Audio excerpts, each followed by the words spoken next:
சூஷாச்சமே சுதினஞ்சமே. வேதம் நமக்காக பிரார்த்தனை பண்ணுறது. நமக்கு எப்படி பிரார்த்தனை பண்ண தெரியாதுன்னு வேதம் அம்மா, வேத மாதான்னு சொல்கிறோம். இந்த வேதம் பல பிரார்த்தனையில் பிரதானமான ஒரு பிரார்த்தனை, நல்ல பொழுது விடியணும். சூஷாச்சமே சுதினஞ்சமே.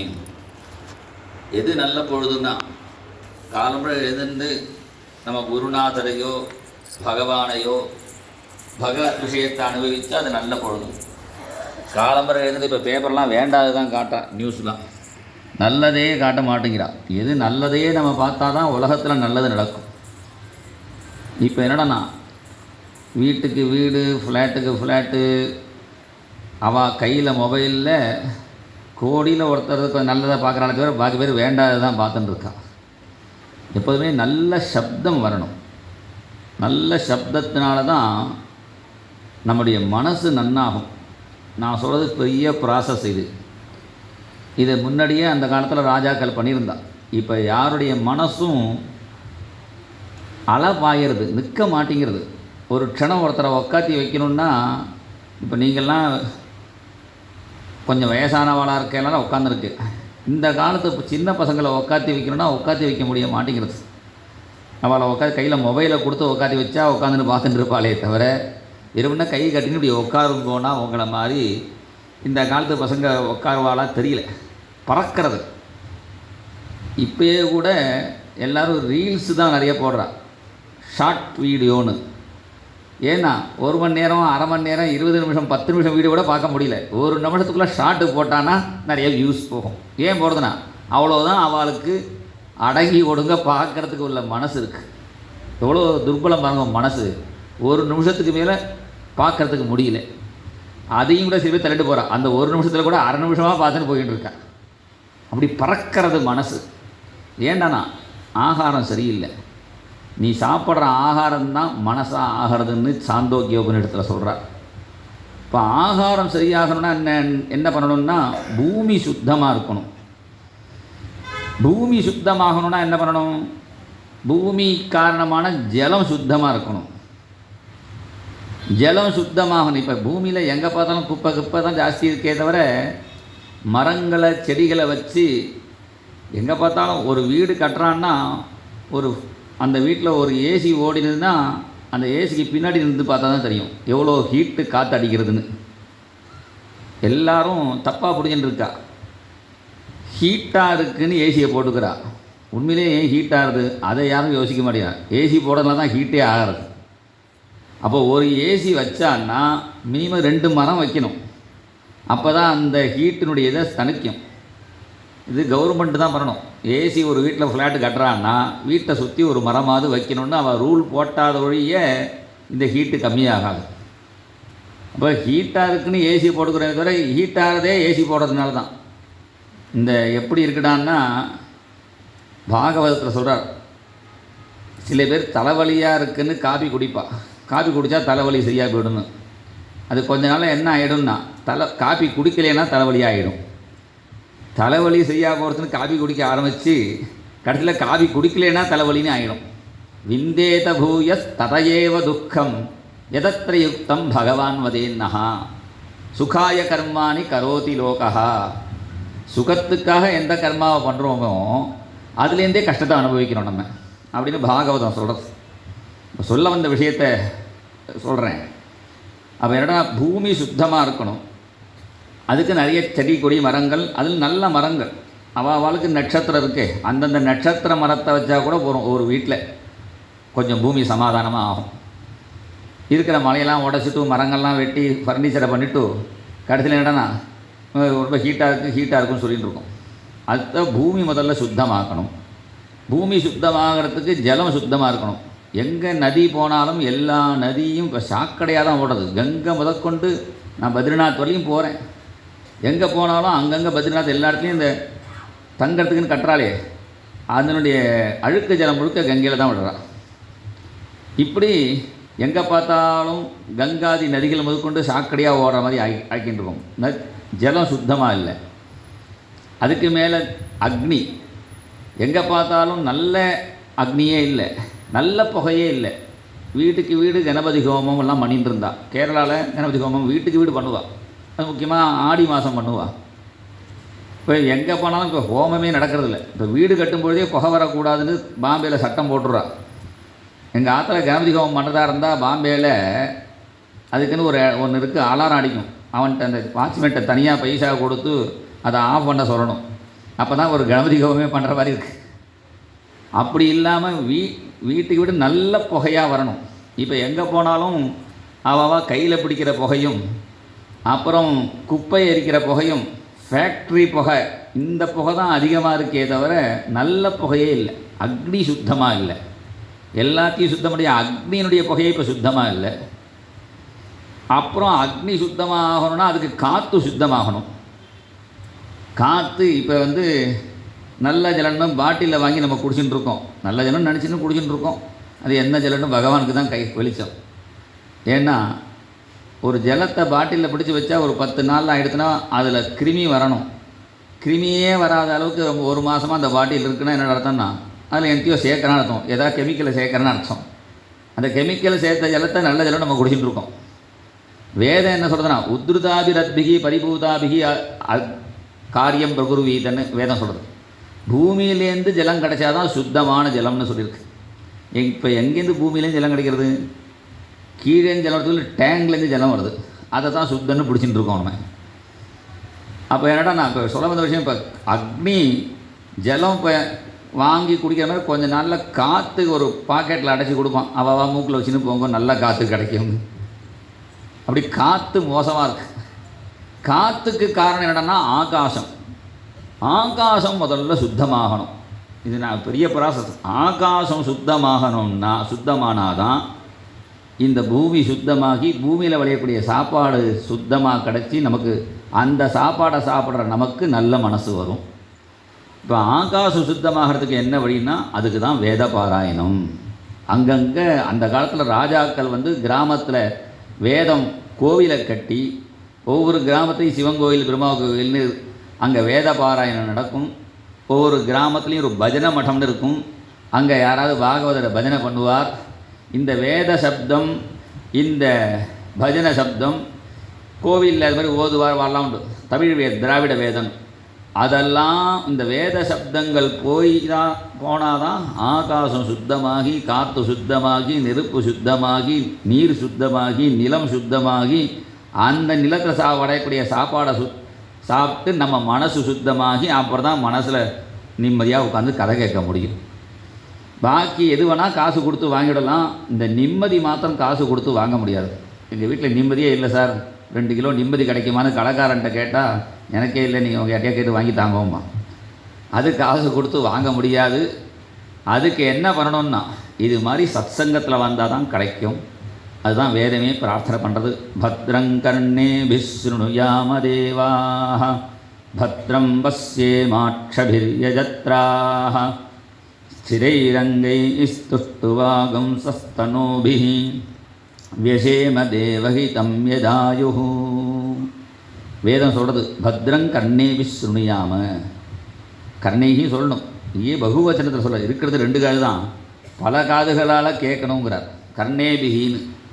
ஏன்னா அந்த 2 காதுக்கு பல காதுக்கு உள்ள சக்தி வரணும்னு அர்த்தம். இருக்கிற 2 காதே ஒழுங்காக கேட்க மாட்டேங்கிறது, அதே ஒன்றை வச்சுன்னு சொல்லுங்கோ அப்படிங்கிற எல்லாரும். வேதம் அந்த பிரார்த்தனை பண்ணுறது ஒழுங்காக மாத்தியானம் பண்ணினோம்னா காதுக்கு நல்ல பவர் கிடைக்கும். இப்போ யாருமே மாத்தியானமே பண்ணுறதில்லை. வேதம் சொல்கிறது. மாத்தியானிகத்தில் பிரார்த்தனை உண்டு.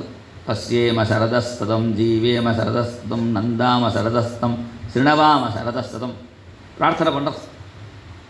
காதுகளால் நிறைய கேட்கணும். பத்ரங்கர்ணேபிः ஸ்ருணுயாம தேவாः. கண்ணுகளால் பகவானுடைய நல்ல விஷயங்களை பார்க்கணும். பத்ரம் பஸ்யேமாக்ஷபிர்யஜத்ராः.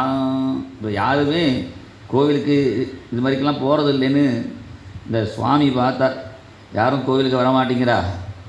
உபன்யாச காலம் அது மாதிரிலாம் இருக்காளே, அவளும் பார்த்தா யாரும் கதைக்கு வரமாட்டேங்கிறான்னு எல்லாம் டிவியில் உட்காந்துருக்கான்னு பார்த்துட்டு இப்போ சுவாமி என்ன பண்ணிட்டான்னா இப்போ எல்லா ஒரு சுவாமியும் டிவியில் அவளும் வர ஆரம்பிச்சுட்டான். நீங்கள் வராட்ட பரவாயில்ல, உங்கள் இடத்துக்கு நாங்கள் வந்துடுறோன்னு இப்போ எல்லாம் லைவ் சேனலில் அவளும் வர்றா. எல்லா ஒரு பெருமாளும் வர ஆரம்பிச்சுட்டார். எல்லா டிவிலையும் இப்போ பெருமாளும் வர ஆரம்பிச்சிட்டார். ஏன்னா இவா வரமாட்டேங்கிறா, இவா எங்கே இருக்காரோ அங்கே நம்ம வந்துடுவோன்னு அதுலேயும் கொஞ்சம் நல்லதை பார்த்தா தேவலை. ஏன்னா அதுலேயும் ரெண்டு ரெண்டு இருக்குது. கத்தி மாதிரி வச்சுங்களோ இந்த டிவி மொபைல்லாம். இந்த கத்தியை வச்சுட்டு ஆப்ரேஷன் பண்ணி உயிரை காப்பாற்றலாம். இந்த கத்தியை வச்சுன்னு ஒருத்தரை குத்தி அவளை பரலோகத்துக்கும் அனுப்பிச்சி விடலாம். அது கிடைக்கிற வகையில் பொறுத்து இருக்குது. அந்த கத்தி நல்ல வகையில் கிடச்சா அது ஒருத்தரை காப்பாற்றும். அயோக்கியம் கையில் கிடச்சா ஒருத்தனை குத்தி அவன்கிட்ட இல்லை, அது வேறு விதத்துக்கு யூஸ் ஆகும். இந்த கத்தி மாதிரி தான் மொபைல். இந்த மொபைலை யூஸ் பண்ணுற விதத்தில் இருக்குது. டிவியும் அது மாதிரி தான். அதில் நல்லதும் வருது, வேண்டாததும் இருக்குது. நம்ம அதில் நல்லது மாத்திரம் பார்க்குறதுக்கு ஒரு அபியாசத்தை பகவான் தான் அந்த நல்ல புத்தியை கொடுக்கணும். பத்ரம் பஸ்யேம அக்ஷபிர் இதத்ராக. நம்முடைய அங்கங்கள்லாம் ஸ்திரமாக இருக்கணும். ஸ்திரைரங்கை பட்டத்திரி அழகாக சொல்கிறார், இதமிக குருதாம் ஆயுராரோக்கிய சௌக்கியம். நல்ல தீர்காயுசாக இருக்கணும்பா. தீர்காயுசாக இருக்கணும்னா எப்படி இருக்கணும்? ஆரோக்கியத்தில் இருக்கணும். ஆனால் எழுப்பி விடுறதுக்கு 2 பேர், உட்காந்து வைக்கிறதுக்கு 2 பேர் அண்ணன்ட்ட போகிறதா இருந்தால் அடுத்தவங்க கையை பிடிச்சின்னு போகிற மாதிரி திண்டாடின்னு போகக்கூடாது. நம்ம கையால் நம்ம வேஷ்டி துவைக்கணும். நம்ம கையால் நம்ம கையால் நம்ம சாப்பிட்ணும். அடுத்தவா கையில் ஊட்டி விட்டு சாப்பிட்ற மாதிரி, அடுத்தவா நம்ம உடம்பை க்ளீன் பண்ணுற மாதிரி ஆற நிலைக்கு நம்ம ஆகக்கூடாது. அப்படி ஆகிட்டோன்னா அதை விட கொடுமை வேறு இல்லை. அவள் பண்ணுற வேலையை சீக்கிரம் போனால் தேவையில்லைன்னு சொல்ல ஆரம்பிச்சிடுவாள். ஆனால் அவளும் தான் எத்தனை நாள் பண்ணுவாள். அதனால் அப்போ என்னடனா நம்ம கையாலேயே நம்ம சாப்பிட்டு நம்ம கையாலேயே நம்ம வஸ்திரத்தை கட்டிக்கிற அளவுக்கு நமக்கு தெம்பு வேணும். இருக்கிற வரையும் அந்த தெம்போடு இருக்கணும். ஸ்திரைரங்கை. நம்ம ஸ்ராத்தம் நம்ம ஸ்ரத்தையாக நம்ம உடம்பு தெம்போடு இருக்கிற வரையும் பண்ணணும். எங்கள் குருநாதர் அந்த தெம்போடு பண்ணிட்டு இருந்தார் ஸ்ராத்தம். கிருஷ்ணபிரேமி சுவாமிகள்னு. ஒரு தடவை ஸ்ராத்தத்தில் முடியல அவருக்கு. நடுவில் ரொம்ப க்ஷீணமாயிடுது கடைசி டயத்தில். அப்புறம் தம்பியை கூப்பிட்டு கண்டினியூ பண்ண சொன்னார். அப்புறம் அவர்கள் இல்லை. அந்த ஒரு ஸ்ராத்தம் அவர் தெம்பு இருக்கிற வரையும் அவர் நிறைய வயசு இருந்தார். அந்த ஸ்ராத்தம் அவர் பண்ண முடியல, நடுவில் நிற்கிற அளவுக்கு ஆனோடனே அப்புறம் அவர் இல்லை. நான் நம்ம பெரியவாளுக்கு பண்ணக்கூடியதை நம்ம ஸ்ரத்தையாக பண்ணணும். அந்த அளவுக்கு தெம்பு இருக்கணும். அந்த தெம்பு இல்லைன்னா கிளம்பிடணும். ஆனால் இருக்கிற வழியும் தெம்பாக இருக்கணுங்கிறது வேதம் சொல்லுது. ஸ்திரைரங்கை. இந்த அங்கம் இருக்கணும்னா துட்டுவாகம் சஸ்தனோபிகி. அந்த பகவானை ஸ்தோத்திரம் பண்ணணும். எதுக்கு ஸ்தோத்திரம் பண்ணணும் பகவானை? இப்போ எதுக்கு கதை கேட்கணும்? எதுக்கு பகவானை ஸ்தோத்திரம் பண்ணணும்? எதுக்குன்னு கேட்பா எல்லாரும். தேவஹி தம்யதாயுஹு. பகவான் நமக்கு என்ன பண்ணினான்னு சில பேர் கேட்பா. தெய்வம் எனக்கு என்ன கொடுத்துருதுன்பா. தெய்வம் என்ன கொடுக்கலன்னு கேட்பார் எங்கள் குருநாதர். இன்றைக்கி கிட்னிக்கு எவ்வளோ விலை? பைசா கொடுத்தா கூட கிடைக்க மாட்டேங்குது. 2 கிட்னி ஃப்ரீயாக பகவான் கொடுத்துருக்கார். காசு கேட்கல பகவான். அது மாதிரி பகவான் கொடுத்த ஒவ்வொன்றும் இன்னொன்று ரீப்ளேஸ் பண்ணுறதுக்கு எவ்வளோ கஷ்டம் தெரியுமோ? நான் பல் டாக்டர்கிட்ட போனேன். ஒரு பல் மாற்றணுன்னா 15,000ங்கிறான். 15,000 20,000 ஒரு பல் மாற்றி வைக்கிறதுக்கு. டப்பா பல் முறுக்கு கடிக்க முடியாது. அந்த டப்பா பல்ல வைக்கிறதுக்கு 10,000-20,000 கேட்குறான். அப்போ தான் நினச்சினேன் 32 பல் பகவான் ஃப்ரீயாக கொடுத்தாரே. ஒரிஜினல் பல், இந்த டூப்ளிகேட் பல் வைக்கிறதுக்கு 15,000. ஆனால் தான் இருக்கிற டாக்டர்லேயே பணக்கார டாக்டர் யார் தெரியுமோ? பல் டாக்டர் தான். பாக்கியெல்லாம் 1-2 தான் இருக்குது. 32 இருக்குது. ஏன்னா இருக்க சொத்தெல்லாம் பிடுங்குறார். சொத்தை என்னென்ன? சொத்தை பல்லையும் பிடுங்குறார், அதோட சொத்தையும் பிடிக்கிடுவார். அதனால் சொத்தை அப்படி சொல்லுவார். அப்போ அங்கம் ஸ்திரமாக இருக்கணும். எதுக்கு? தேவகீதம். இவ்வளோ பகவான் கொடுத்தாரே நமக்கு. நம்ம கண்ணு, நமக்கு காது எல்லாம் 2 கொடுத்துருக்காரு. அதை யோசித்து பார்க்கணும். 2 கண்ணு 2 காது. ஏன்னா ஒன்று ப்ராப்ளம் வந்தால் கூட ஒன்றை வச்சு அட்ஜஸ்ட் பண்ணிக்கணும். ஒரு காது கேட்கலன்னாட இன்னொரு காதை வச்சு சொல்லுங்கன்னு கேட்கட்டும். இப்படி எல்லாம் 2 கொடுத்துருக்காரு பகவான். ஹிருதயம் மாத்திரம் 1 கொடுத்தார். அது 2 கொடுக்கல. ஏடனா அந்த ஹிருதயம் பகவானுக்கு சமர்ப்பணம் பண்ணணும். அந்த ஹிருதயத்தினால தேவஹிதம் எத ஆயுகு. அந்த பகவான் பண்ணின அந்த ஹிதம், நமக்கு பண்ணின கருணையை நினச்சி அதுக்காக நம்ம பிரார்த்தனை பண்ணுவோம் என்று வேதம் பிரார்த்தனை பண்ணுறது. நமக்கு எல்லாத்துக்கும் மூலம் வேதம். அதுக்காக தான் பாக்கி எல்லாம். இந்த வேதத்தில் சொல்கிற விஷயத்தை நமக்கு புரியாதேங்கிறதுக்காக தான் வேதோப பிரம்மணார்த்தாய தாவக்ராஹயத பிரபு. ராமாயணம் எதுக்கு அப்படின்னு வால்மீகி சொல்கிறார். வேதோப பிரம்மணார்த்தாய. அந்த வேதத்தில் சொன்னதை மாதிரி யார் இருந்திருக்கா அப்படி கேட்டால் அதுக்கு ஒரு ஆள் இருந்திருக்காருப்பா, அந்த ராமரை பார்த்துக்கோ. அதுக்கு தான் வேதோப சத்தியம் வதா அப்படின்னா அதுக்கு ப்ரூஃப் என்ன? யார் இருந்திருக்கான்னா தசரதரை பார். தசரதர் என்னடனா பையன் வேணுமா சத்தியம் வேணுமான்னா, பையன் பகவானான பையன் கிடைச்சா கூட பகவானை காட்டுக்கு அனுப்புகிறேன், எனக்கு சத்தியம்தான் முக்கியம். அவர் சொன்ன சத்தியம் ஆத்துக்காரிக்கு தான் தெரியும், வேறு யாருக்கும் தெரியாது. ஆத்துக்காரியை போட்டு ஜெயிலில் போட்டுட்டு இவர் ராமருக்கு பட்டாபிஷேகம் நடத்தலாம். ஆனால் அந்த சத்தியத்துக்கு சத்தியபாச பரிவீத பித்ருநிதேசம், அந்த சத்தியத்துக்காக அவர் இருந்ததுனால தான் சத்தியஸ்வரூபான பகவான் அவருக்கு குழந்தையாக பிறந்தான். அந்த சத்தியத்தில் இருந்தார் அவர் தசரதன். அதனால் அந்த வேதத்தில் சொன்னதை நமக்கு புரிய வைக்கிறதுக்காக தான் இந்த ராமாயணம். அது மாதிரி நிகம கல்பத்தரோர் கலிதம் பலம் சுகமுகாதுன்னு பாகவதம் எல்லாமே வேதத்தில் விஷயத்தை சொன்ன விஷயத்தை ஈஸியாக புரிய வைக்கிறதுக்காக தான் இந்த வால்மீகி ராமாயணம். இந்த வால்மீகி ராமாயணம் இன்னிலேருந்து 9 நாளைக்கு நம்ம கேட்குறோம். இதுக்கு பல ஸ்ருதி தனித்தனியாக சொல்லியிருக்கு. ஏகைகமக்ஷரம் புரோக்தம் மகாபாதக நாசனம். ஒரு அக்ஷரம் சொன்னால் கூட போருமா, நீ ராமானு கூட சொல்ல வேண்டாம், ரா சொன்னால் போருங்கிறா. ரா சொன்னால் போரும்னா, ரான்னு வாயை திறந்தாலே நம்ம பாவெல்லாம் உடம்புலேருந்து வெளியில் போயிடுமா. அது எதுக்கு மா சொல்கிறோம்னா, போன பாவம் வராமல் இருக்கணுமே, மூடிட்டோன்னா வராது. ரகாரோச்சார மாத்திரேன முகான் நிர்யாந்தி பாதகாக புனராகமன பீத்தியாச்ச மகாரஸ்து கபாட்டவத்து. போன பாவம் திரும்பி வராமல் தான் மான மூடுறோம். அப்படி ஒரு அக்ஷரம் சொன்னால் கூட போகிறோம் ராமாயணத்துலேருந்து என்பது ராமாயணத்தினுடைய பெருமை. ராமாயணத்தில் நிறைய இடத்துல இந்த ராமநாமம் வரும். நீங்கள் ராமாயணம் வால்மீகி ராமாயணம் படித்தவளுக்கு தான் அது தெரியும். அந்த வால்மீகி ராமாயணத்தை இந்த இடத்துல ராமபத்ர தீட்சிதர்னு ஒரு மகா திருவிசநல்லூரில் இருந்தார். திருவிசநல்லூர் அந்த கிராமத்திலேயே அங்கப்பிரதட்சணம் பண்ணணும் பாருங்க குருநாதர். எத்தனை மகான்கள் வாழ்ந்த ஊர். சமீபத்தில் ஸ்ரீதர ஐயாவால், இப்போ அதே மாதிரி ஒருத்தர் இருக்கார் ராமகிருஷ்ண பாகவதர். இப்படி எல்லாருமே நிறைய மகான்கள் இருந்த ஊர் இந்த திருவிசநல்லூரில். அந்த ஊரில் ராமபத்ர தீட்சிதர் இருந்தாரே தவிர அவர் மனசு முழுக்க நம்ம எங்கே இருக்கோங்கிறது முக்கியம் இல்லை, நம்ம மனசு எங்கே இருக்குது அதுதான் முக்கியம். இப்போ கதையில் இங்கேயே உட்காந்துருந்து ஆற்றை போட்டுனமே இழுத்து பார்க்காம வந்துட்டோமே பூட்டை என்ன ஆச்சோன்னு இங்கேருந்து ஆற்றை நினைக்கிறத விட எங்கே இருக்கோமோ அந்த இடத்துல அங்கே இருக்கிறோம் நம்ம மனசும். மனசு எங்கே இருக்கிறது தான் முக்கியம். நம்ம பூஜை பண்ணிகிட்டே இருக்கும்போது மனசு முழுக்க வேறு எங்கேயா போயிருந்து வச்சுங்கோ, பூஜை பண்ண திருப்தி இருக்காது. சும்மா பஸ்ஸில் போகும்போது சரி அன்றைக்கி ஆற்றுல பூஜை பண்ணலையே, பூஜை பண்ண மாதிரி மனசில் தியானம் பண்ணினா வச்சுங்கோ, பூஜை பண்ண திருப்தி வந்துடும். அப்போ மனசு எங்கே இருக்குங்கிறது தான் முக்கியம். அதனால் ராமபத்ர தீட்சிதர் திருவசநல்லூரில் இருந்தாரே தவிர அவருடைய ஸ்தோத்திரத்தை பார்க்கணும், ராமகர்ண ரசாயனம்னு. அதில் பார்த்தா அவர் மனசு முழுக்க ராமர் கூடவே பஞ்சவடி சித்திரகூடம் எல்லா ஊருக்கும் அவர் அவர் காலத்தில் இவ்வளோ வசதியெல்லாம் கிடையாது. இப்போ நினச்சா சித்திரகூடம் போகலாம், அயோத்தி போகலாம். அவர் அயோத்தி போனாரா எங்கே போனாரா தெரியாது. மனசில் அயோத்தி சித்திரகூடம்னே அவர் வாழ்நாள் முழுக்க ராமரோடவே இருந்திருக்கார் மனசில். அந்த ஸ்தோத்திரத்தை நீங்கள் படித்தா தான் தெரியும். நடுவில் 1-2 ஸ்லோகம் அவரோட சொல்கிறேன். அவருடைய ஸ்தோத்திரத்துலேருந்து ஆரம்பிப்போம்.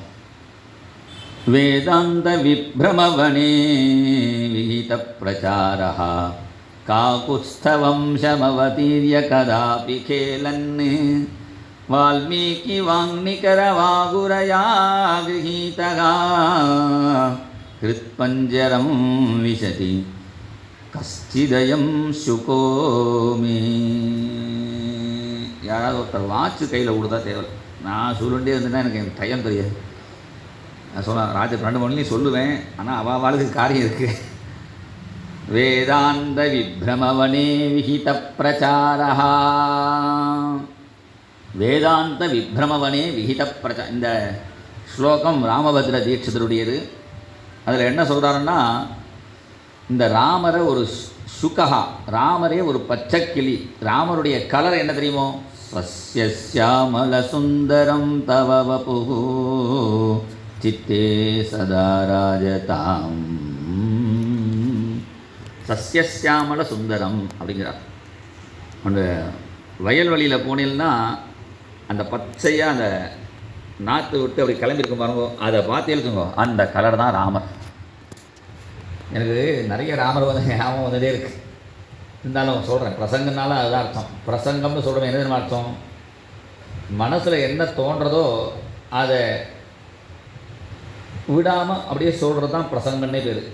இப்போ தோணுனதை சொல்கிறதுக்கு தான் பிரசங்கன்னு பேர். அதுக்குன்னு தோணுனதுலாம் சொல்லிகிட்டே இருக்கக்கூடாது. இருந்தாலும் சொல்கிறேன், நல்ல விஷயமா இருந்தால் தோணுனதை சொல்லிடலாம். சத்குரு சுவாமிகள் பரம்பரையில் மருதாநல்லூர் சத்குரு சுவாமிகள் இருக்காரே, அந்த பரம்பரையில் பச்சை கோதண்ட சுவாமிகள்னு ஒருத்தர். அவர் வாழை மரம் வாழை இலை நெருக்க போனார். அங்கே போனால் வாழை மரம் ஒண்டியாக இருக்காது. ஒரு பெரிய வாழை இருக்கும், பக்கத்தில் சின்னதாக இருக்கும். அவர் பார்த்தார், அந்த பெரிய வாழையை பார்த்தார், பக்கத்தில் 2 குட்டி வாழையை பார்த்தார். அந்த ராமர் மாதிரி இருக்க அந்த வழிய வாழை மரம், பக்கத்தில் லக்ஷ்மணன் சீதையோட கீழே இன்னொரு குட்டி அது ஒன்று இருக்குது. அது பார்த்தா ஹனுமான் மாதிரி இருக்குது. ராமா ராமா பச்சை பச்சை ராமரே தரிசனம் கொடுத்தார். பச்சை பச்சைன்னார். அப்படியே விழுந்து நமஸ்காரம் பண்ணிட்டார். அப்படி அந்த வாழை மரத்தை பார்க்கும்பொழுது கூட அவர் அப்படி பார்த்தார், கூட அப்படி தரிசனம் கொடுத்தார் ராமர். அவர் பச்சையை பச்சைன்னு கத்திட்டு விழுந்தாராம். ராமருடைய கலர் பச்சை கலர், பச்சை பச்சைன்னு சொல்லி விழுந்ததுனாலேயே அவருக்கு பச்சை கோதண்ட சுவாமிகள்னு அந்த பரம்பரையில் அந்த குருநாதருக்கு பெயர். என்னமோ அந்த கலரை வேறு யாரோ எடுத்துனுட்டான். நம்ம கலர் அது, ராமருடைய கலரை வேறு எவனோ வச்சுட்டு இருக்கான். அவன் இதுக்கு நம்ம ஏதோ பரவாயில்ல காவி கொடியாக வச்சுட்டு இருக்கோம், இருக்கட்டும், எந்த கொடியாக இருந்தாலும் பரவாயில்ல. விஷயம் அந்த பச்சை கலரும் ராமருடைய கலர் தான். ஏன்னா ராமரோட தான் எல்லாம் பிடிச்சிக்கிறாவா, அது இருக்கட்டும். அந்த ராமருடைய கலருக்கு அந்த பச்சை கலராக இருக்கிறதுனால ராமரை கிளின்னு சொல்கிறார் இந்த ஸ்லோகத்தில். கிளியாக உருவகப்படுத்துறதுன்னு இருக்குது. இது ஸ்லேஷ அலங்காரம், ரூபக அலங்காரம்னு உருவகப்படுத்துறது. இந்த ராமரையே கிளியாக வர்ணிக்கிறார். வேதாந்த விப்ரமவனே விஹித பிரச்சாரா. வேதாந்தம்னு ஒரு காடம், அந்த சாதாரண காட்டில் சுத்தாது. ஏன்னா ராமராகிய கிளி சாதாரண கிளி சாதாரண காட்டில் சுற்றும். ராமராகிய கிளி எந்த காட்டில் சுற்றுறதுன்னா வேதாந்தமாகிய காடு. வேதாந்தம்னா என்ன? உபனிஷத்துன்னு அர்த்தம். பிருகதாரண்யம் இப்படி உபனிஷத்துலாம் இருக்குது. அது உபனிஷத்துக்கே ஆரண்ய பாகம்னு பேர். காட்டில் இருந்து படிச்சுட்டு இருந்தா, காட்டில் கண்டுபிடிச்சி கொடுத்தா, அதனாலே அதுக்கு ஆரண்யக பாகம்னு பேர். அந்த வேதத்துடைய அந்தம் எண்டு. முதல்ல பூர்வ மீமாம்சா, முதல்ல கர்மாக்களை பற்றி சொல்கிறது முதல்ல உள்ள வேத பாகம். அப்புறம் உபனிஷத்துலாம் பிரம்மத்தை பற்றி சொல்கிறது. அந்த பிரம்மத்தை தெரிஞ்சுக்கிறதுக்கு கர்மா. உபனிஷத்து எப்பேற்பட்ட உபனிஷத்து? உபனிஷத்துனாலே என்ன அர்த்தம்னா பகவான் பக்கத்தில் நம்ம உட்காத்தி வச்சுடுறதுன்னு தான் அதுக்கு உபனிஷத்துன்னு பேர். அந்த உபனிஷத்தில் மந்திரம் எப்படி தான் இருக்குது? தைத்திரிய உபனிஷத்து பெரிய விஷயத்தை சொல்கிறது, பஞ்சகோஷ விதியெல்லாம். அதில் முதல்ல என்ன பண்ணணும்னா பணங்காசை கூடுன்னு கேட்குறது. நீங்கள் தைத்திரிய உபனிஷத்தை படித்தவாளுக்கு தெரியும். அதை என்ன சொல்கிறது? எஸ் சந்தசாம் ரிஷபோ விஸ்வரூபா சந்தோபியோத்யமிருதாத் சம்பபூவ. இது நல்ல புத்தி சக்தி வரத்துக்கு இந்த பிரார்த்தனை. சமேந்திரோ மேதையா ஆஸ்பிருணோது. இந்திரனுங்கிறதுக்கு இந்த இடத்துல அந்த பரபிரம்மஸ்வரூபம் ஓங்காரத்தை தான் இங்கே சொல்கிறார். அந்த ஞானத்தை கொடுக்கட்டும். எஸ் சந்தசாம் ரிஷபோ விஸ்வரூபா. சந்தசாம் ரிஷபா. ரிஷபனா சிரேஷ்டர். வேதங்களுக்குள்ள சிரேஷ்டன் எதிரானா ரிஷப இவ ரிஷா. ஆதிசங்கர வியாக்கியானம் ஆச்சரியமாக இருக்கும். அந்த உபநிடத்து பாஷத்தில் வேதத்துக்கு பிரதானமாக இருக்கிறது பிரணவன் தான். விஸ்வரூபா வியாபிச்சிருக்கு. சந்தோபியோத்யமிருதாத் சம்பபூவ. வேதமாகிய அமிர்தக்கடல்லேருந்து கிடைச்சது இந்த பிரணவம். அந்த பிரணவஸ்வரூபமான அந்த அது எனக்கு நல்ல புத்தி சக்தியை கொடுக்கும். சமேந்திரோ மேதையா ஆஸ்பிருணோது அமிர்தஸ்ய தேவதாரணோ பூயாசம். இந்த அமிர்தஸ்வரூபமானது அந்த பகவத் அனுபவத்தை நான் தரிக்கிறவனா ஆகட்டும். அதுக்கு எனக்கு நல்ல ஆரோக்கியம் வேணும். சரீரம் மே விசரிஷணம். நல்ல விசக்ஷணமாக இருக்கணும். என் வாக்கில் நல்ல வார்த்தையே வரணும். அடுத்தவனை கஷ்டப்படுத்துகிற மாதிரி உள்ள வாக்கு வரக்கூடாது. பாக்கடலை கடையும் பொழுது விஷமும் வந்தது, சந்திரனும் வந்தது. சிவன் என்ன பண்ணார்? அந்த விஷத்தை குடித்தார், கழுத்தில் வச்சிருந்தார். சந்திரனை தலையில் வச்சிருந்தார். ஏன் வச்சிருந்தார்னு அழகாக நீலகண்ட தீட்சிதரை சொல்கிறார், அப்பைய தீட்சிதரை சொல்கிறார். விஷத்துக்கு விஷம் இல்லைப்பா, விஷம் மாதிரி அடுத்தவனை கஷ்டப்படுற வார்த்தை இருக்குது, அதுதான் விஷம். அந்த மாதிரி வார்த்தையை கழுத்துக்குள்ளே வச்சுக்கோ, நல்ல வார்த்தையை வெளியில் விடு. அதெல்லாம் தலையில் சந்திரனை வச்சிருந்தார். சந்திரனை மாதிரி ஜில் ஜில்னு குழுன்னு நல்ல வார்த்தையை வெளியில் சொல்லு, வேண்டாத வார்த்தையை கழுத்தில் வச்சுடுன்னு காட்டுறார். பரம் கண்டே நியச்சதி அப்படிங்கிறார் அப்போ தீட்சிதர். அப்போ என்னடனா அந்த வாக்கு நல்ல தேன் ஒழுகிற மாதிரி நல்ல வாக்கு, தேன் ஒழுக பேசாருன்னு சொல்லுவாளே. தேன் ஒழுக பேசுறதுனா வாயில் தேனை விட்டு ஒழுகின்றே பேசுறது இல்லை. அந்த தேன் மாதிரி வார்த்தைகள் வரணும்னு அர்த்தம். ஜிஹ்வா மே மதுமத்தமா கர்ணா அப்யாம் பூரி விஸ்ருவம். இது இந்த மந்திரம் வந்து மேதைக்காக, படிக்கிற குழந்தைக்கு நல்ல புத்தி வரணுங்கிறதுக்காக. அடுத்த மந்திரம் ஆவகந்தி விதன்வானா. இது தனத்துக்காக இல்லை மந்திரம். உபனிஷத்து பிரம்மத்தை சொல்கிற அந்த உபனிஷத்தில் பணங்காசு வேணும்னு மந்திரம். குருவானா சீரமாத்மனா. எனக்கு தனு விஸ்தாரேன். விதன்வானா தனு விஸ்தாரமாக எனக்கு பணம் வேணும். குருவா சீக்கிரம் வரணும், சீக்கிரம் பணம் வரணும். வந்த பணம் ரொம்ப நாள் இருக்கணும். அச்சீரம்ங்கிறதுக்கு 2 அழகாக வியாக்கியானம் பண்ணுறார் ஆதிசங்கரர். சீக்கிரம் பணம் வரது மாத்திரம் இல்லை, வந்த பணம் சீக்கிரமாக போகக்கூடாது, சிரமாக இருக்கணும். அதனால் குருவானா அச்சிரம் குருவானா சிரம் 2 முறையும் வியாக்கியானம். குருவானா சீரமாத்மனா வாசாகும் சிமமகாவஸ்ச. நிறைய எனக்கு வேஷ்டி அந்த காலத்தில் சொல்லுவா, சௌக்கியமாக இருக்கேலா, அன்ன வஸ்திரத்துக்கு பஞ்சம் இல்லை சார், சௌக்கியமாக இருக்கேன்பா.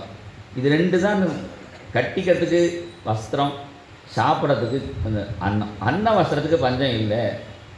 நான் நிறைய கோடி கோடியாக வச்சுருக்கேன், என் பேரன் வழி சம்பாதிச்சிட்டேன் அப்படி சொல்ல மாட்டான். இவ்வளோ இருந்தால் போதும், அன்ன வஸ்திரத்துக்கு பஞ்சம் இல்லைன்னு.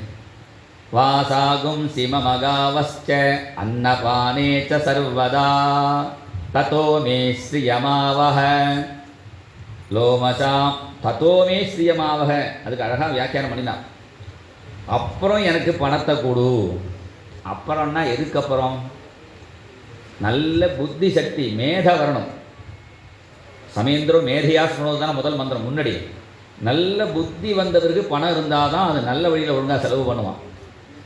புத்தி இல்லாத வகையில் பைசா கொடுத்தா என்ன பண்ணுவானா, என்னடா வேண்டாம் புகை பிடிக்கிறதுக்கும் இந்த பணமே கண்ணாபுரான்னு போடுறதே, புகைக்கும் குடிக்கிறதுக்கும் இப்படி கண்ணாபுரான்னு பணம் போகக்கூடாது. லட்சுமி அலட்சுமி மகாலட்சுமி இப்படி 3 விதமாக இருக்குது பணம்.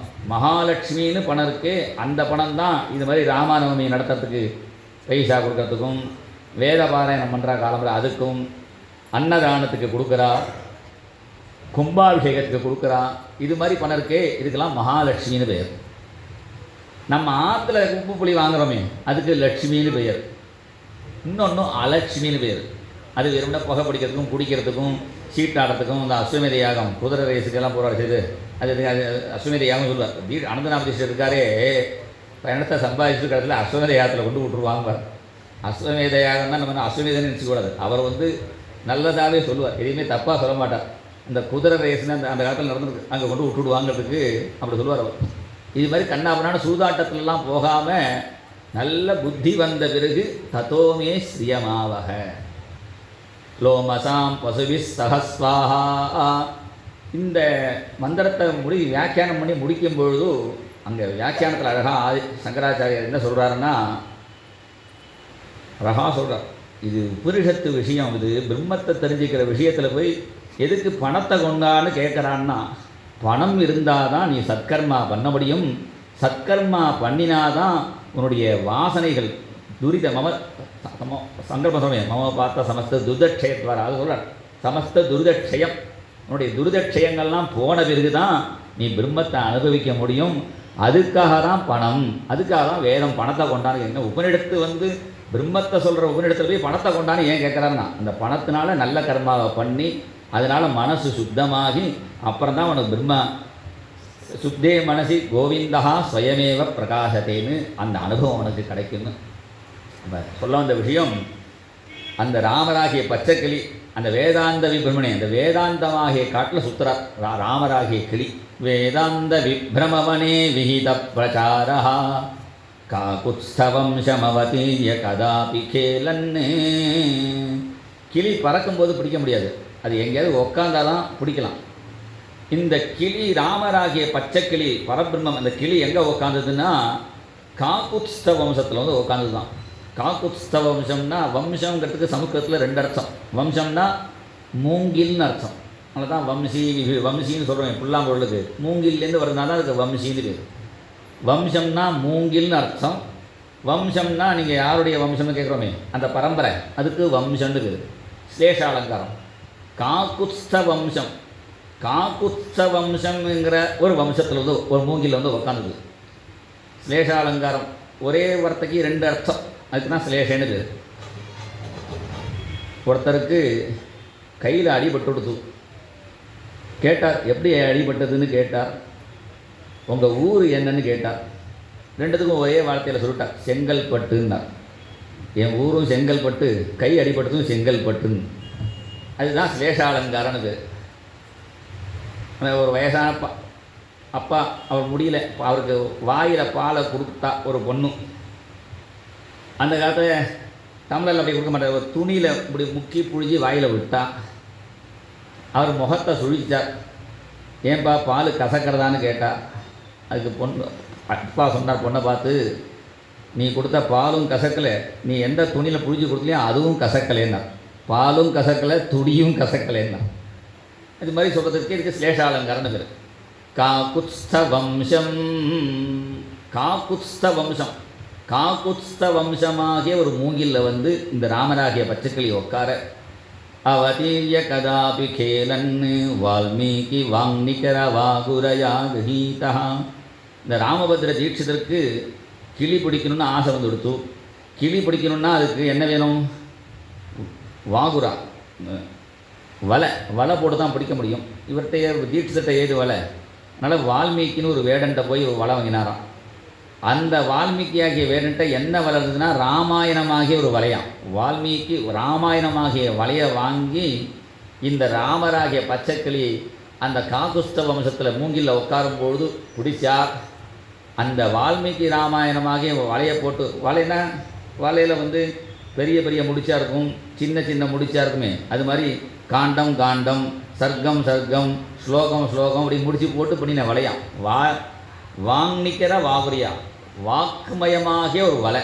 அந்த ராமாயணமாகிய வலையை வாங்கி அந்த வலையை வீச இந்த ராமராகிய பச்சைக்கிளியை பிடிச்சுட்டார். பிடிச்ச கிளி எங்கேயாவது போகாமல் இருக்கணுமே, ஒரு கூட்டில் வைக்கணுமேன்னா. எந்த கூட்டில் வச்சானா? கூட்டில் வச்சான்னு கூட இல்லை, ஹிருத் பஞ்சரம் விசதி கஷ்டிதயம் சுகோமே. இந்த வால்மீகி ராமாயணத்தை நான் எப்போ படிக்க ஆரம்பித்தேனோ அடுத்த க்ஷணம் அந்த ராமராகிய பச்சைக்கிளி என் ஹிருதயத்தில் வந்து கொடுத்து அப்படி சொன்னார். இதனுடைய தாத்பரியம் என்னடானா, ராமாயணத்தை கேட்டால் நம்ம மனசில் ராமர் வந்துடுவார். மனசில் ராமர் இருந்தாருன்னா நமக்கு நிம்மதியாக இருக்கலாம். வேறு எதையா நினச்சிட்டு இருந்தால் நிம்மதி போயிடும். எப்போதுமே பகவானே நினச்சிட்டு இருந்துட்டோம்னா கஷ்டமே எதனால் வருது? மனசுனால தான் கஷ்டம் வருது. மனசு இல்லைன்னா கஷ்டம் கிடையாது. கஷ்டத்துக்கு காரணம் பிரதானம் மனசு தான். இருக்கிறதுலே பெரிய கஷ்டம் என்னடானா, ஒரு அம்மா அப்பாவுக்கு குழந்தை போய்ட்டு வச்சுக்கோ, குழந்தை போய்ட்டுன்னு கஷ்டப்பட்டுட்டே இருப்பாள். தூங்கி போயிட்டா வச்சுக்கோ, கஷ்டமே தெரியாது. தூங்கும்போது ஏன் கஷ்டம் தெரியல? தூங்கும்போது மனசு இல்லை. திருப்பி எழுந்துட்டோன்னா ஐயோ பையன் எடுத்துட்டு அழகாக ஆரம்பிச்சுடுவா. தூங்கும்போது மாத்திரம் கஷ்டம் கிடையாது. தூங்கும்போது ஏன் கஷ்டம்? மனசு இல்லை. மனசு அழிஞ்ச நிலையில் தான் கஷ்டமே கிடையாது. அதனால தான் நிறைய பேர் என்ன பண்ணுறா, கடையில் போய் க்யூவில் நிற்கிறான் பாருங்கோ பாட்டில் வாங்குறதுக்கு. ஏன்னா எப்படியா குடித்து அவன் அப்படியே மனசு இல்லாத நிலைக்கு போகிறான்னா அது அதை கஷ்டம் போகிறதுக்கு நினச்சிட்டு போயிட்டு இருக்கானே தவிர திருப்பி எழுதினோடனே கஷ்டம் வந்துடும். அப்படி கஷ்டத்தை போக முடியாது. மனசில் தான் மனசு இருக்கிறதுனால தான் கஷ்டம் வருது. அந்த மனசில் வேறு ஏதாவது விஷயம் இல்லாமல் ராமர் வந்துவிட்டாருன்னா, நல்ல விஷயமாக வந்து கொடுத்தனா நமக்கு கஷ்டம் கிடையாது. அதனால தான் இந்த வால்மீகி ராமாயணம் இதெல்லாம் எல்லா கிரந்தங்கள் பூஜை கீதை நம்ம இந்து மதத்தில் என்னென்ன வச்சுருக்கோமோ எல்லாம் இந்த மனசு அடங்கிறது தான். ஒரு கோலம் போடுறது பக்கம் புள்ளி வச்சு கோலம் போட்டானா நீ ஒழுங்காக கோலம் போட்டால் தான் நேராக போகும், இல்லாட்ட இப்படி கிராஸாக போயிடும். ஒரு கோலம் போடுறதோ, ஒரு தீபம் ஏற்றுறதோ, ஒரு மாலை கட்டுறதோ, ஒரு பூ, என்னென்ன காரியம் பண்ணியிருக்காளோ நம்ம ரிஷிகள்லாம் எவ்வளோ யோசித்து பண்ணியிருக்கா. சின்ன சின்ன காரியம் முதற்கொண்டு எல்லாமே இந்த மனசு அடக்கிறதுக்கு உள்ள வழி தான். அது அடங்கிடுச்சுன்னா கஷ்டமே இல்லை. அதுக்கு தான் இவ்வளோ. அது ஈஸியாக தியானங்கன்னா யோகா கிளாஸ்லாம் போய் கஷ்டப்படுறது கஷ்டம்னா அது குதிரையை அடக்கிற மாதிரி அது பறக்கும். இது கதையில் உட்காந்துட்டே வச்சுங்கோ, அந்த மனசு ஈஸியாக அடங்கிடும். நான் சொல்கிற கதையிலேயே உங்கள் மனசு வந்துடும். ஒன்று ரெண்டு மனசு அங்கங்கே அப்படி போகும், யாராவது ஆளாக போகிறா பார்க்கும், போகணுன்னு நடித்த உடனே அதை யார் வந்துருக்கா பார்க்க தோணும்.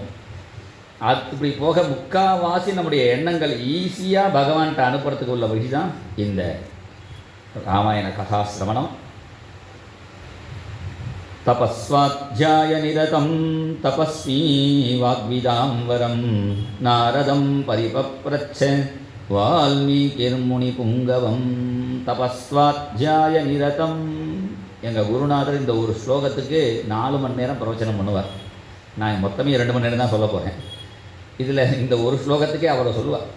இந்த ஸ்லோகத்தில் குரு சிஷ்ய லட்சணத்தை சொல்கிறது. ஒரு குரு எப்படி இருக்கணும்னா தபஸ்வாத்யாய நிரதம். வால்மீகி ராமாயணம் அப்படி ஆரம்பிக்கிறது பாருங்க, தபஸுங்கிற நல்ல சப்தத்தோட. ஏன்னா நமக்கு எஸ்கே ஞானமயம் தபஹா, ஞானத்துக்கு தபஸ்னு பேர். இதுக்கு பெரிய வியாக்கியானம் இருக்குது, கோவிந்தராஜ வியாக்கியானம். தபஸ்வாத்யாய நிரதம், இதுதான் அகங்காரம் இல்லாமல் ஆரம்பித்த ஒரு கிரந்தம்.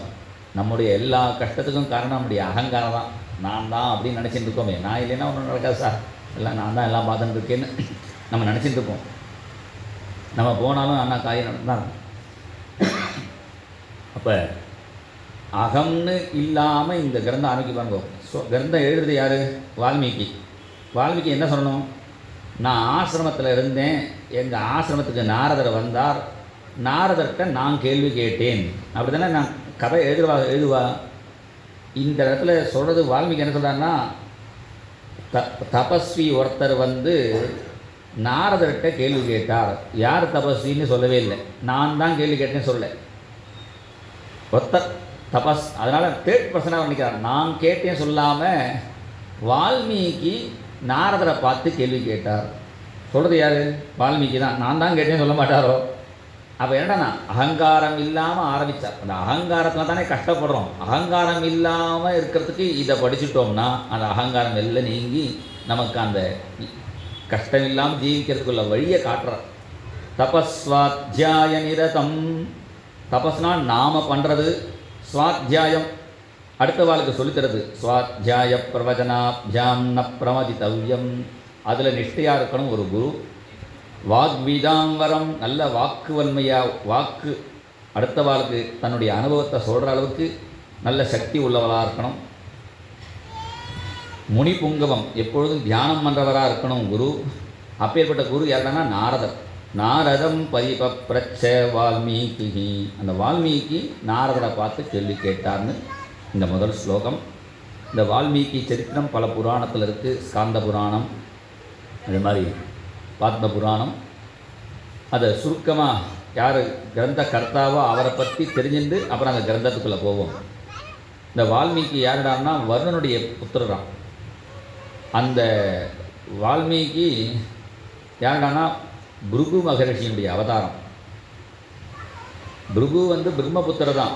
பிரம்மபுத்திரால் 10 பேரில் மரீச்சி, அக்ரி, அங்கிருந்து புலஸ்தியர், புலகர், கதோ, பிருகுன்னு சொல்கிறோம். அதே பிருகுவே மறுபடியும் ஒரே ரிஷிகளே திருப்பி திருப்பி பிறப்பா. வசிஷ்டரே மறுபடியும் மித்ரனுக்கும் வருணனுக்கும் பிறந்தனால மைத்ரா வருணின்னு அவருக்கு பெயர். அது மாதிரி உபநிடத்தை சொல்கிறது, பிருகுரு வை வாருணிஹி வருணம் பிதரமுபசசார. பிருகுர் வந்து வருணபுத்திரன் அப்படி சொல்கிறார். பிருகு பிரம்மபுத்திரன் தான். பிரம்மபுத்திரனாக இருந்த பிருகுவே மறுபடியும் பிறக்கிறார். மறுபடியும் பிறந்து அந்த விஷயத்தை தெரிஞ்சுக்கிறதுக்காக அந்த பிருகு புத்திரனாக இந்த இடத்துல கந்த புராணத்தை பிரகாரம் அந்த பிருகுவனுடைய பையன் அவங்க இருக்கான், ஹரிதன்னு பேர். அந்த வால்மீகி கதையும் சேர்த்தே சொல்கிறார். ஹரிதன்னு பிரம்மபுத்திரன், இந்த வருணபுத்திரன். இந்த நாரதர் என்ன பண்ணினார், ஒரு தடவை வைகுண்டத்துக்கு போகிறார், பஜனை பண்ணிட்டே போகிறார். விரும்பின பிரவச்சனமே பண்ணிட்டு இருந்தேன்னா திடீர்னு தூக்கம் வர மாதிரி இருக்கும். நம்ம நடுவில் கொஞ்சம் கொஞ்சம் நாமாவளி சொல்லுவோம்.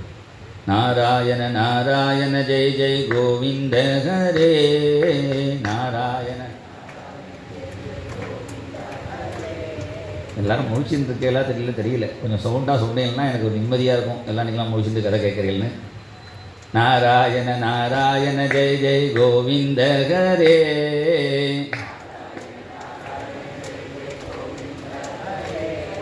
பாதி பேர் முழிச்சுட்டு இருக்கு. இருந்தாலும் கை தட்டுண்டே சொன்னேன்னா கொஞ்சம் திருப்தியாக இருக்கும். இன்னும் நன்னா முடிச்சுன்னா பகவான் நான் சொன்ன கை தட்டணும். எதுக்கு கை தட்டுறதுன்னா, இந்த கையில் கெட்ட ரேகையெல்லாம் இருக்குது பாருங்கோ.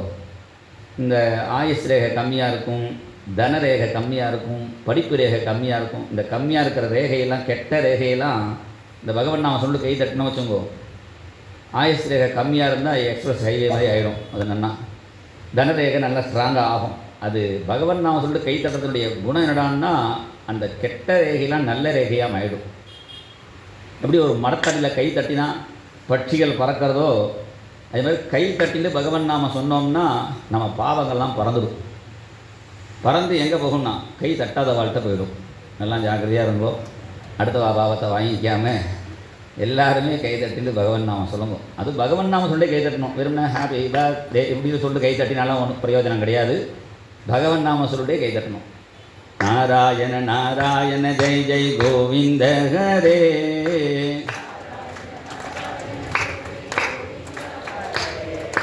நாராயண நாராயண ஜெய் ஜெய் கோபால ஹரே, நாராயண நாராயண ஜெய் ஜெய், நாராயண நாராயண ஜெய் ஜெய் கோவிந்த ஹரே, நாராயண நாராயண நாராயண ஜெய் ஜெய் கோபால ஹரே, நாராயண நாராயண ஜெய் ஜெய் கோபால ஹரே, கோவிந்த ஹரே ஜெய் ஜெய் கோபால ஹரே, கோவிந்த ஜெய் ஜெய் கோபால ஹரே. இந்த கை தட்டுறதுல ஒரு விஞ்ஞான இது இருக்குது. அக்யூப்ரெஷர்லாம் சொல்கிறாங்க. அது மாதிரி இதுக்குள்ளே நவகிரகமே இருக்குது. நவகிரக மேடு இதுக்குள்ளே இருக்குது. அந்த நவகிரக தோஷங்களும் நீங்கும். ஒருத்தருக்கு கண்ணே தெரியாமல் இருக்குது. எல்லா டாக்டரும் கை விட்டுட்டா. அவர் ஒரு பார்க்கில் போய் சும்மா கை தட்டுங்கோன்னா கை தட்டி ஒரு 10-15 ஒரு டெய்லி 3/4 மணி நேரம் கை தட்டி கண்ணு கொஞ்சமாக தெரிய ஆரம்பிச்சிடும். இப்படி இதில் வெறுமனா பஜனை பண்ணி கை தட்டுறதுனா ஏதோ சப்பாத்தி தட்டுற மாதிரி இப்போ நடத்திட்டியல அது மாதிரி இல்லை. இது இதில் விஞ்ஞான ரீதியாக நம்ம உடம்புக்குள்ள ஆரோக்கியமும் இதில் சேர்த்து பஜனையோட பெரியவெல்லாம் சேர்த்து வச்சுருக்கா. ஏதோ உங்களை கைத்தட்ட வைக்கிறதுங்கிறது இதுக்கு ஹாஸ்யமாக சொன்னேனே தவிர இதில் நம்ம உடம்பு ஆரோக்கியத்துடைய சம்பந்தமும் இருக்குது, பகவத் விஷய சம்பந்தம் ரெண்டும் சேர்த்து தான் ரிஷிகளுடைய எல்லாமே பெரியவா பண்ணுறது எல்லாமே எல்லாம் நம்முடைய மனசுக்கும் சரீரத்துக்கும் சேர்த்தே அவள் கொடுத்துருக்கான். அதுக்காக மறுபடியும் ஞாபகப்படுத்தினேன். நாராயண நாராயண ஜெய் ஜெய் கோவிந்த ஹரே, நாராயண நாராயண ஜெய் ஜெய், நாராயண நாராயண ஜெய் ஜெய் கோபால ஹரே, நாராயண நாராயண ஜெய் ஜெய் கோபால ஹரே, நாராயண நாராயண ஜெய் ஜெய் கோவிந்த ஹரே,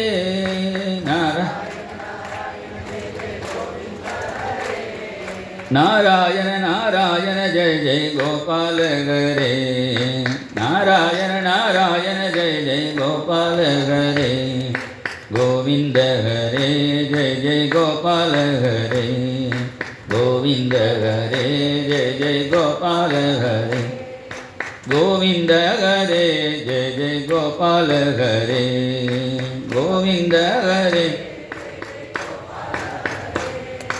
கோவிந்த ஹரே ஜெய் ஜெய் கோபால ஹரே, கோவிந்த ஹரே, கோவிந்த ஹரே ஜெய் ஜெய் கோபால ஹரே, கோவிந்த ஹரே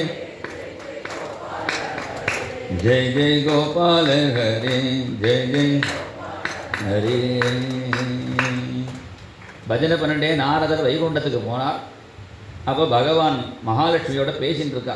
பூலோகத்தில் ஜனங்களுக்கு தர்மத்தை சொன்னால் போராது, அவளுக்கு செஞ்சு காமிக்கணும். எதுவுமே ப்ராக்டிக்கல் கிளாஸுங்கிறாளே, இது சொன்னால் புரியாது, ப்ராக்டிக்கல் கிளாஸுன்னு. அதனால் இந்த குழந்தைகளுக்கு தர்மத்தை சொன்னால் போராது, செஞ்சு காமிப்போம். நான் ராமராக பிறக்கிறேன், நீ சீதையாக பிறந்து நம்ம ஒரு நாடகம் நடத்தணும்.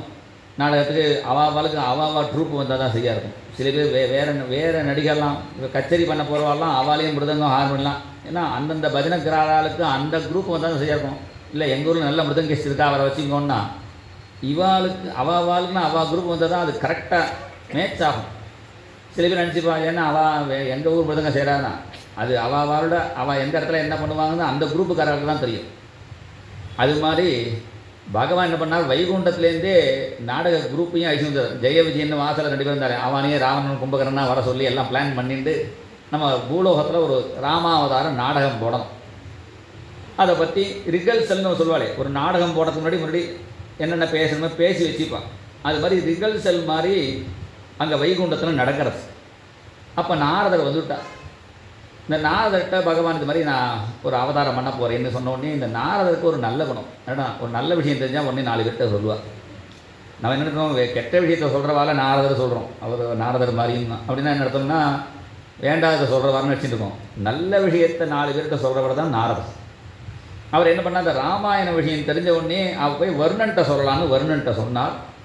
வருணன்ட்ட சொல்லும்பொழுது அந்த வருண பையன் ஹரிதன் சொன்னேனே, அவன் மயிலோட விளையாடிட்டு இருக்கான். அந்த மயில் கா கத்துறது இந்த நாரத சொல்லக்கூடிய ராமாயணத்துக்கு இடைஞ்சலாக இருந்தது. உடனே சாபம் கொடுத்தார், உனக்கு உன் பையன் நஷ்டமாகட்டும்னு. ஏன்னா எந்த பையனால் நீ ராமாயணம் கேட்கலையோ அவனை வச்சே ராமாயணம் சொல்ல வைக்கணும்னு நாரதருடைய சங்கல்பம். அந்த பையன்தான் அந்த வருணனுடைய இந்த பரம்பரையிலே பிரச்சேதஸ்னு ஒரு ரிஷி. அந்த வருணனுக்கும் பிரச்சேதஸ்னு பேர். வருணாய நமஹா பிரச்சேதசே நமஹா. அதனால தான் பிராச்சேதசம் முனிம், வருணபுத்திரங்கிறதுனால தான் வால்மீகியை பிராச்சேதசன்னு சொல்கிறோம். பிரச்சேதான ஒரு ரிஷியினுடைய புத்திரனாக இருக்கிறதுனாலையும் பிராச்சேதசன்னு பேர். அவருக்கு பூலோகத்தில் பிறக்கட்டும்னு சாபம் கொடுத்தார். பிரஜேதாங்கிற ரிஷிக்கு பையனாக பிறந்தார். பையனாக பிறந்து ரிஷி புத்திரனாக இருக்கிறதுனால காட்டில் சமித்து திரவியெல்லாம் பறிக்க போனார். அப்போ வேடர்கள்லாம் ஒரு மிருகத்தை கட்டி அடிச்சுட்டு இருக்கிறத பார்த்தா அவளுடைய போயிட்டான். இந்த சாபத்தினுடைய பலம். அதனால் அந்த வேடனுடைய போய்ட்டு வேடனுடைய வேட குலத்திலேயே இருந்து வேடனுடைய பொண்ணையே கல்யாணம் பண்ணிட்டு வேடராஜாவாக இருக்கான். அப்போ அவனுடைய மனைவி எனக்கு நாகரத்னம் வேணும்னு கேட்டான். நாகரத்னம் வேணும்னே ஊர் ஊராக சுற்றுறான், பல அரண்மனையை கொள்ளையடிச்சு பார்க்குறான், நாகரத்னம் கிடைக்கல. அப்போ தான் நாரதரை பார்த்தார், இந்த பையனுக்கு ராமரத்னம் கொடுக்கலாம் பார்த்தா அவன் நாகரத்னம் தேடிட்டு இருக்கானேன்னு உடனே குபேரன்ட்ட போய் ஒரு நாகரத்ன மாலையை கொண்டான்னு கேட்டார். குபேரன் கேட்டான், என்ன பாகவதரே, பாகவதால்னா துளசி மாலை போட்டுப்பா, ஏதோ ருத்ராட்ச மாலை போட்டுப்பா, நீங்கள் பாகவதரா இடத்துல நாகரத்ன மாலை உங்களுக்கு எதுக்கு? அப்போ நாரத சொன்னால், இப்போ நல்ல நாகரத்ன மாலை நீன்னு போட்டுன்னு போனால் தான் படா பாகவதன் நினச்சிக்கிறா, ஒன்று சாதாரண துளசி மாலை போனால் இந்த சோட்டா பாகவதன் நினச்சிக்கிறா. இப்போ கொஞ்சம் மாலை வஸ்திரேன உபுஷா வாச்சான்னு கொஞ்சம் நன்னா செயின் போட்டால் தான் பெரிய பாகவதன் நினச்சிக்கிறா. அதனால் கொஞ்சம் செயின் ஒரு நாகரத்ன மாலையை கொடு. குபேரனுக்கு என்ன கவலை, ஒரு நாகரத்ன மாலையை கொடுத்தான். அந்த நாகரத்ன மாலையை போட்டுண்டு கூட பாடத்துக்கு சப்தரிஷிகளையும் அழைச்சிட்டு நாரதர் இந்த வேடன் எந்த காட்டில் இருக்கனோ அந்த காட்டுக்கு வரார் பஜனை பண்ணிட்டு. ரகுபதி ராகவ ராஜா ராம் பதித பாவன சீதாராம். ரகுபதி ராகவ पतित पावन सीताराम. रघुपति राघव राजा राम पतित पावन सीताराम. रघुपति राघव राजा राम रघुपति राघव राजा राम पतित पावन सीताराम. रघुपति राघव राजा राम पतित पावन सीताराम. பெரிய மகாமந்திரம். இதை சொல்லி தான் காந்திஜியே நமக்கு சுதந்திரத்தை வாங்கி கொடுத்தா. அப்படி எல்லாரையும் ஒன்று சேர்க்கறதுக்கு இந்த மந்திரத்தை தான் சொன்னாரோ. அப்புறம் வேறு பாட்டு இருக்குது, அது வேறு ஒரிஜினல் பாட்டை மாற்றி வேறு ஏதோ சேர்த்து விட்டார். அவர் காந்திஜி சேர்த்து விட்டார், ஒரிஜினல் பாட்டு வேறு. ஆனால் பிரதான இந்த மந்திரத்தை வச்சுட்டார் அவர். அந்த நாமாவளியை பாடிந்து வரார் நாரதர். இப்படி வரும்பொழுது இந்த வேடன் என்ன பண்ணினா, அவரை பார்த்தா, ஓய் இது என்ன மாலைன்னு, இதுதான் நாகரத்ன மாலைன்னா, இதுதான் ரொம்ப நாளாக தெரிஞ்சுக்கேன் கொண்டாயான். இப்போ அடுத்தவனோட பிடுங்கக்கூடாதுப்பா, பாவம். அந்த வேடம் சொன்னால், நான் எனக்காக பிடுங்கலை, எங்கள் ஆட்டுக்காரிக்கு தான் பிடுங்குறேன், அவன் பாவெல்லாம் என் வீட்டுக்காரிக்கு தான். அவள் தான் நாரதரை சொன்னார், குடும்ப தலைவனுக்கு தான் பொறுப்பு இருக்குது குடும்பத்தை காப்பாற்றணும்னு. ஒருவேளை அந்த குடும்பத் தலைவன் திருடி பொய் சொல்லி பாபம் பண்ணி பணத்தை கொண்டு வந்து வீட்டுக்காரிட்ட கொடுத்தா அந்த வீட்டுக்காரிக்கு அந்த பாபத்தில் சம்பந்தம் கிடையாது. ஒருத்தன் திருடி வீட்டுக்கு எடுத்துன்னு போனான். அந்த திருடனை போலீஸ்காரா பிடிச்சி கோர்ட்டில் பிடிச்சா, அவன் சொன்னான், சார் எனக்காக திருடலை சார், குடும்பத்துக்காக திருடினேன், என்ன ஜெயிலில் போடாதோ, என் குடும்பத்தில் இருக்கவள ஜெயிலில் போடுவோன்னா. நியாயம் அப்படி கிடையாது. தீர்ப்பு என்னடனா, இவன் யாருக்கு திருடினாங்கிறது முக்கியம் இல்லை, திருடனை இருக்கிறானோ அவனுக்கு தான் பனிஷ்மெண்ட்டு. அது மாதிரி உனக்கு தான்ப்பா தண்டனை. அப்படியா, எதுக்கு எங்கள் வீட்டுக்காரிட்ட கேட்டுட்டு வரேன்னு அவன் வீட்டுக்காரிட்ட போய் கேட்டான். நான் உனக்காக தான் அப்படி கஷ்டப்பட்டு கொள்ளை அடிக்கிறேன், என் பாவத்தில் நீ வாங்கிப்பியான்னு. அவன் சொன்னான், உங்களுக்கு தர்மசாஸ்திரமே தெரியாதா, சிஷ்ய பாபம் குரும் விரஜேத்து, பர்த்தா பாரியா கிருதம் பாபம், ராஜா ராஷ்டிர கிருதம் பாபம். இப்படி நியமம் இருக்குது. பிரஜைகள் பண்ணுற பாபம் பாதி ராஜாவுக்கு போயிடுமா, ராஜா பண்ணுற புண்ணியம் பாதி பழையர்களுக்கு வருமா. இப்போ எந்த ராஜா புண்ணியம் பண்ணுறான்னு தெரியல, பண்ணினா வரும். அது மாதிரி குரு புண்ணியம் பண்ணுறாரே, அந்த குரு பண்ணுற புண்ணியம் பாதி சிஷ்யாவுக்கு வருமா. சிஷ்யம் பண்ணுற பாதி பாவம் குருவுக்கு போயிடுவான். சிஷ்ய பாவம் குருவும் ஜெயிச்சு. அதுமாதிரி கணவன் பண்ணுற புண்ணியம் பாதி மனைவிக்கு வரும், மனைவி பண்ணுற பாவம் கணவனுக்கு வரும். இதுதான் தர்மசாஸ்திரம். அதனால் உங்கள் பாபத்தில் நான் பங்கு வாங்கிக்க மாட்டேன்னு உடனே ஓடி வந்தான். திருப்பி நான் நிறைய பாவத்தை பண்ணிட்டேன், பாவம் பண்ணுறதுக்கு பாவம் போகிறதுக்கு என்ன பண்ணணும்னு கேட்டான். நீ ராமா சொல்லுன்னா. அவனுக்கு ராமா வாயில் வரலை. ராமா வரலையா, அப்போ மாற்றி சொல்லு, மரா சொல்லுன்னா. இந்த நாரதர் கெட்டிக்காரர். யாருக்கு எப்படி உபதேசம் பண்ணினா வருமோ, இந்த குருவனுடைய லட்சணமே இதுதான். அவனுக்கு வரலேன்னு விட்டுவிடக்கூடாது. ஒரு டியூஷன் நடத்த ஒரு வாத்தியார் வந்தார், அவனுக்கு சொல்லி கொடுத்து பார்த்தார், வரலை. உடனே நான் உன் பையனுக்கு என்னால் சொல்லித்தர முடியாதுன்னு கிளம்பினான். அந்த பார்த்து பாட்டிங்க வாங்கோன்னு கூப்பிட்டா. கிணத்தை காமிச்சா. கிணத்துல ஒரு குழி இருக்குது, கிணத்து மேடையில். இது என்னன்னு கேட்டா. நான் டெய்லி தண்ணி இறச்சி குடத்தை வச்சு அந்த வச்ச இடத்துல அந்த குழி தான். இது மேடாக தான் இருந்தது. சில இடத்துல சந்தனம் தேய்ச்சி கட்டை தான் அரையும். சில இடத்துல கல்லும் சேர்ந்து அந்த சந்தன கல்லே குழி மாதிரி ஆகிடும். அப்போ என்னன்னா அந்த அபியாசம், எறும்பு ஊறி கல்லும் கரையும், கல்லும் தேயும் பாலே. அது மாதிரி அபியாசம். இந்த குழியை பாருங்கன்னா வாத்தியார் புரிஞ்சு விட்டார். நீங்கள் குடத்தை நிறைய தடவை வச்சு இந்த குழி வந்துருக்குங்கிற மாதிரி இவனுக்கு ஒரு தடவைக்கு 100 தடவை சொல்லிக் கொடுத்தா வரும். 10 தடவை சொல்லிக் கொடுத்து வரலைன்னா 100 தடவை சொல்லிக் கொடுத்தா வரும். சரி, நான் அவனுக்கு டியூஷன் நடத்துகிறேன்னா அது மாதிரி இவனுக்கு எப்படி சொல்லி கொடுத்தா வருமோ அது தெரிஞ்சிருந்த டெக்னிக்கலை புரிஞ்சுட்டு, அதுதான் குரு லட்சணமே. இவனுக்கு ராமானு வரலைன்னொடனே மரா சொல்லுன்னா உட்காந்துனா மரா தலைகை உல்ட்டா ஜாப்பு. உல்ட்டாவாக சொன்னாலும் அது சரியாயிடுச்சு. அவர் மேலே புத்து வந்துடுத்து. அந்த புத்து வந்தவுடனே தேவர்கள்லாம் பிரம்மா கிட்ட சொல்ல, பிரம்மா கமண்டோ இதிலத்தினால புத்தை கரைச்சி அவனை எழுப்பினார். வல்மீகம்னா புத்துன்னு பேர். இந்த வல்மீகியிலிருந்து வந்ததுனால வால்மீகின்னு அவருக்கு பெயர். அந்த வால்மீகி தபஸ் பண்ண ஊர் தான் திருவால்மீகி ஊர்னு இருக்குது பாருங்க. அந்த வால்மீகிக்கு பிரத்யட்சமான சிவன் கோயில் அங்கே இருக்குது. அந்த வால்மீகி எழுப்பினார். எழுப்பி உனக்கு பிரம்மரிஷி பட்டத்தை தந்தேன்னார். என்னாம ஸ்மிருதி மாத்திரேன தக்தக் துர்ஜாதி கில்பிஷகா கிராதோ முனிஸ்ரேஷ்டா வால்மீகிரிதி விஸ்ருதகா. பகவன் நாமாமிருத ரசோதயம் இந்த கிரந்தத்தில் போதேந்திர சுவாமி சொல்கிறார். இந்த வால்மீகி ராமாயணத்தில் 2 கதை இருக்குது. ஒரு விஸ்வாமித்திரன் பிரம்மரிஷி ஆகணுங்கிறதுக்கு எவ்வளோ கஷ்டப்பட்டு தபஸ் பண்ணான்னு ஒரு கதை இருக்குது. ஆனால் இந்த வால்மீகி கஷ்டப்பட்டு தபஸ் பண்ணல, 2 எழுத்தில் அவர் பிரம்மரிஷி ஆகிட்டார். ராமா சொன்னார், பிரம்மரிஷி ஆகிட்டார். அவள் பிரம்மரிஷி ஆகிறதுக்கு ரொம்ப பிரம்மரிஷினா நான் பிரம்மஜானத்தை உணர்ந்தவனா ஆகணுறதுக்கு 1000 மந்தம் ஜபிக்க வேண்டிய அவசியம் இல்லை. 7 கோடி மகாமந்தம் சித்த விப்ரமகாரகம் ஏக ஏவ பரோமந்திரா ஹரிரித்யக்ஷரத்வயம் அக்ஷரத்வயம் கிருஷ்ணயித்யக்ஷரத்வயம். ஏதாவது 2 அக்ஷரம் 2 எழுத்தை படித்தா போகும், ராமான்னு படித்தா போகும். என்ன அவருக்கு பிரம்மரிஷி ஆனார். அந்த வால்மீகி இருக்கும்பொழுது தான் ராமர் காட்டுக்கு வரார். வால்மீகி ராமாயணத்திலே இருக்குது. வால்மீகியும் அபிவாத்தியச்ச. அந்த சித்திரக்கூடத்தில் வால்மீகி ஆசிரமம் இருக்குது, இன்றைக்கி இருக்குது. அந்த வால்மீகி நமஸ்காரம் பண்ணிட்டு போனார் அப்படின்னா இருக்குது. அப்போ கூட வால்மீகி என்னை நமஸ்காரம் பண்ணினார் ராமர். நான் ராமர்கிட்ட நிறைய பேசினேன். இன்னும் தன்னை பற்றி இங்கே பேசிக்கல. அகஸ்தியாசிரம போனதை பேசுகிறார், பரத்வாஜாசிரமத்தில் சொன்னதை பேசுகிறார். தன்னாத்தில் ராமர் ராமரோட தான் என்ன பேசினாங்கிறத சொல்லவே இல்லை. யாரோ ஒரு ரிஷியை ராமரை நமஸ்காரம் பண்ணிட்டு போனாங்க. வால்மீகியும் ஒரு நமஸ்காரம் பண்ணிட்டு போனார் ராமர்னு தன்னை பெருமைப்படுத்திக்காமல் பேசுகிறார். இது எவ்வளோ அவர் வால்மீகி குணத்தை நினச்சி பார்க்குறேன்னா. வால்மீகியும் அபிவாத்தியத்தை, அந்த வால்மீகியும் நமஸ்காரம் பண்ணிட்டு போனான். அந்த வால்மீகிக்கு ஒரு சந்தேகம் வந்துடுச்சு. நான் ரொம்ப நாளாக ராமராமா சொல்லின்னு இருக்கேன். இப்போ ஒருத்தர் ராமர்னு ஒருத்தர் அரசாட்சி பண்ணின்னு இருக்கார்.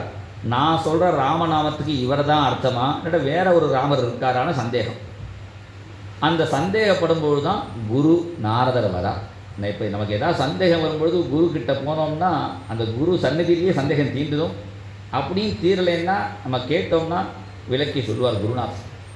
இல்லை குருகிட்ட கேட்குறார், கோன்வஸ்மின் சாம்பிரதம். அந்த சிஷ்யன் என்ன பண்ணணும்னா தபஸ் பண்ணணும். என்ன பண்ணணும்னா சிஷ்யனுக்கு வேறு தபஸே கிடையாது. அந்த குருவையே தியானம் பண்ணணும், அந்த குருவையே நினச்சிருந்துக்கணும். குருவனுடைய நாமத்தை சொன்னால் போதும். அதனால் அந்த குருவை நினைக்கும் பொழுதே குரு வந்தார். நாரதர் நாரதருக்கு அர்க்கியபாத்தியங்கள் கொடுத்து கேட்கிறார். கோன்வஸ்மின் சாம்பிரதம் லோகே குணவான் கஷ்ட வீரியவான் தர்மஜ்ஞஸ்ச கிருதஜ்ஞஸ்ச சத்யவாக்யோ திருடம் விரதः சாரித்ரேண ச கோ யுக்தः சர்வபூதேஷு கோஹிதः வித்வான் கः சமர்த்தஸ்ச கஷ்டைக பிரியதர்சனः ஆத்மவான் கோ ஜிதக்ரோதோ துதிமான் கோ ந சூயகः கஸ்ய விப்யதி தேவாஸ்ச ஜாதரோஷஸ்ய சம்யுகே ஏததிச்சாம்யகம் ஸ்ரோதும் பரம் கௌதூகலம் குரோ மகர்ஷே த்வம் சமர்த்தோசி ஞாதுமேவம் விதம் நரம்.